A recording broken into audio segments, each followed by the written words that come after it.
إلهي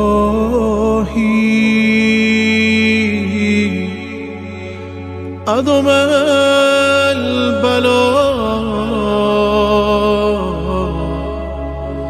وبرح الخفاء وانكشف الغطاء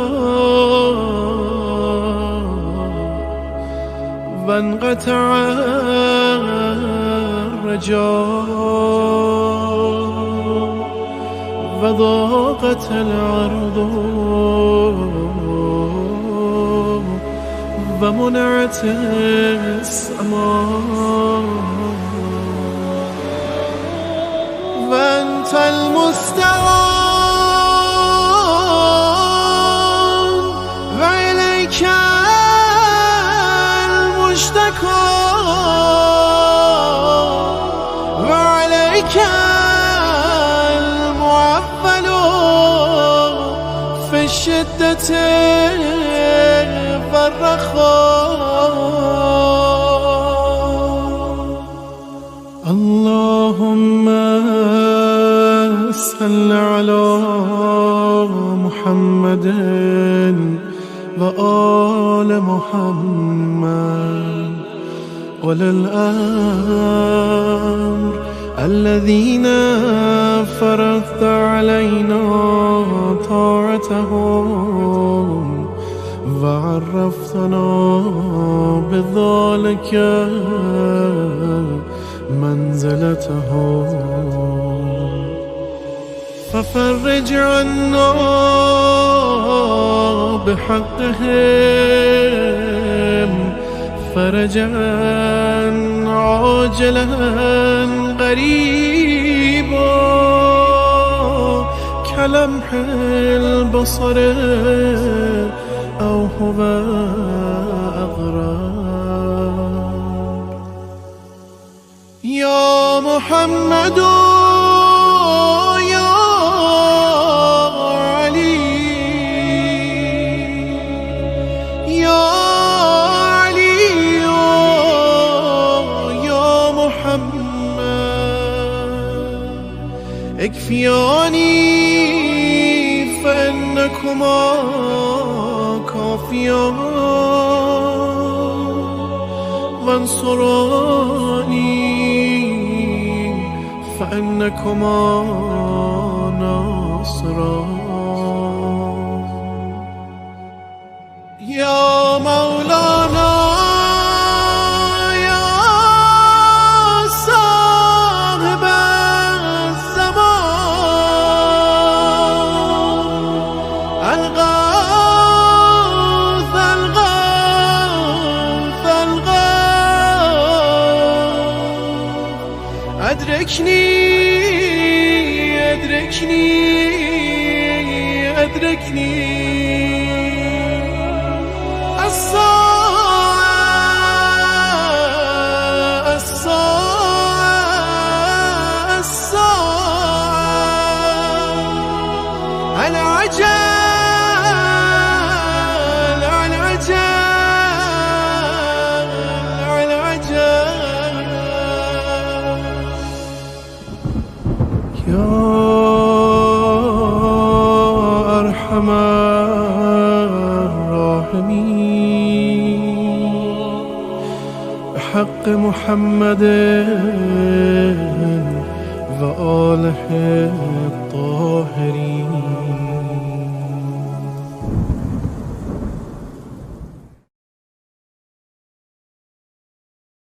بسم الله الرحمن الرحيم. يا من تحل به عقد المكاره ويا من يفتح به حد الشدائد ويا من يلتمس منه المخرج إلى روح الفرج. دلت لقدرتك الصعاب وتسببت بلطفك الأسباب وجرى بقدرتك القضاء ومضت على إرادتك الأشياء، فهي بمشيتك دون قولك مؤتمرة، وبإرادتك دون نهيك منزجرة. أنت المدعو للمهمات، وأنت المفزع في الملمات، لا يندفع منها إلا ما دفعت، ولا ينكشف منها إلا ما كشفت. وقد نزل بي يا ربي ما قد تكأدني ثقله، وألم بي ما قد بهضني حمله، وبقدرتك أوردته علي، وبسلطانك وجهته إلي. فلا مصدر لما أوردت، ولا صارف لما وجهت، ولا فاتح لما أغلقت، ولا مغلق لما فتحت، ولا ميسر لما عسرت، ولا ناصر لمن خذلت. فصل على محمد وآله، وافتح لي يا رب باب الفرج بطولك،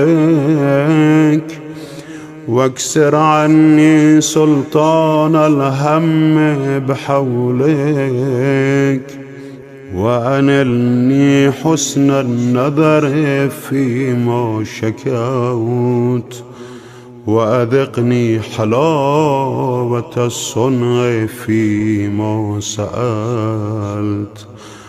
وهب لي من لدنك رحمة وفرجا هنيئا، واجعل لي من عندك مخرجا وحيا،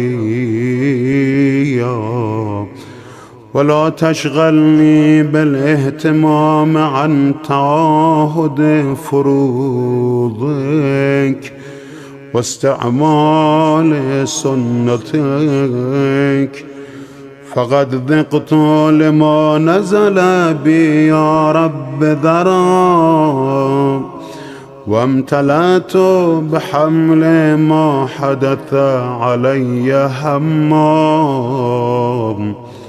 وأنت القادر على كشف ما منيت به ودفع ما وقعت فيه، فافعل بي ذلك وإن لم أستوجبه منك يا ذا العرش العظيم.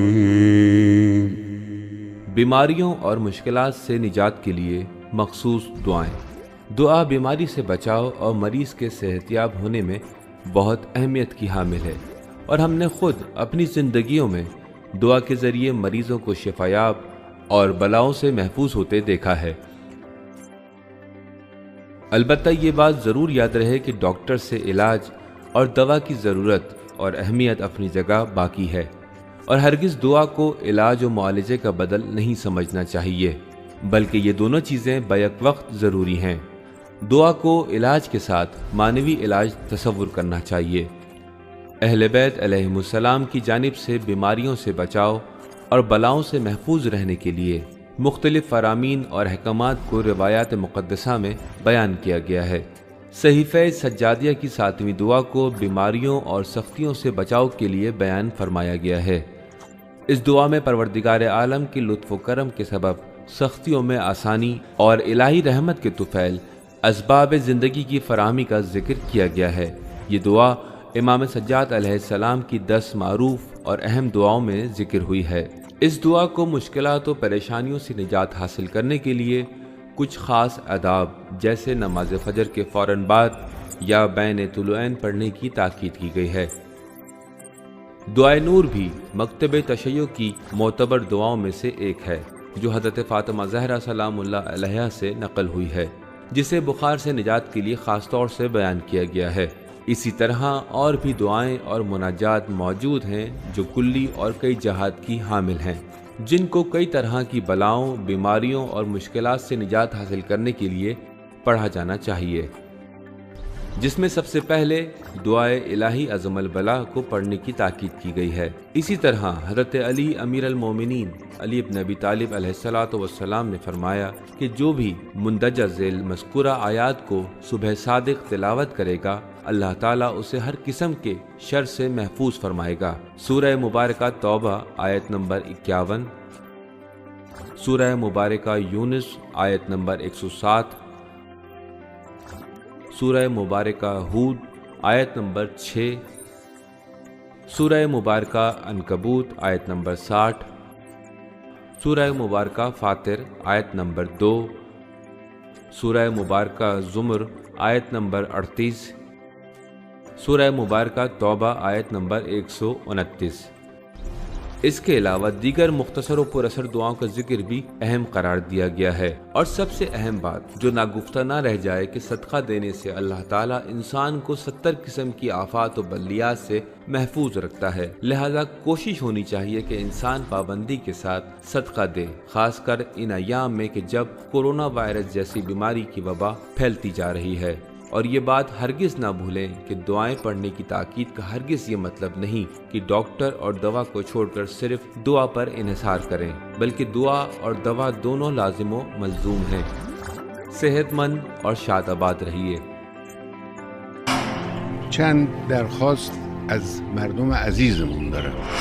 یک درخواست این است که از توصیه ها و دستورالعمل های مجموعه های مسئول تخطی نکنند. در مورد پیشگیری، در مورد تمیز نگه داشتن دست و صورت و محیط زندگی و آلوده نکردن اینها و جلوگیری از آلوده شدن اینها، دستورهایی که مجموعه متخصص و کارشناس میدن، اینها رو باید عمل کرد. یقینا هر چیزی که کمک کنه به سلامت جامعه و عدم شیوع این بیماری یک حسنه است. هر چیزی که کمک کنه به سلامت جامعه یک حسنه است. نقطه مقابل هر چیزی که کمک کنه به شیوع این بیماری یک سیئه است. توصیه بعدی که بسیار توصیه مهمی است، توصیه به توسلات و توجهات به پروردگار و درخواست کمک الهی است. این یک امر لازمی است و موارد متعددی در قرآن هست که ما رو دستور میدن در مقابل حوادث گوناگون دست توسل بلند کنیم به خدای متعال، از خداوند متعال بخواهیم. می توانند با دعا، با توسلات و با طلب شفاعت و وساطت از ائمه اطهار علیهم السلام و طلب کمک از اون بزرگواران و توسل به ائمه اطهار علیهم السلام و به نبی مکرم اسلام می توانند خیلی از مشکلات رو برطرف کنند. حالا اگر به طور مشخصم آدم بخواد توصیه کنه، من توصیه می کنم دعای 7 صحیفه سجادیه رو که در مفاتیح هم هست این دعا، یا من تحل بهی عقد المکاره و یفتح بهی حد الشدائد، با توجه به معنا این دعا رو بخونن و از خدای متعال بخوان با این الفاظ زیبا. این دعا رو بخونن.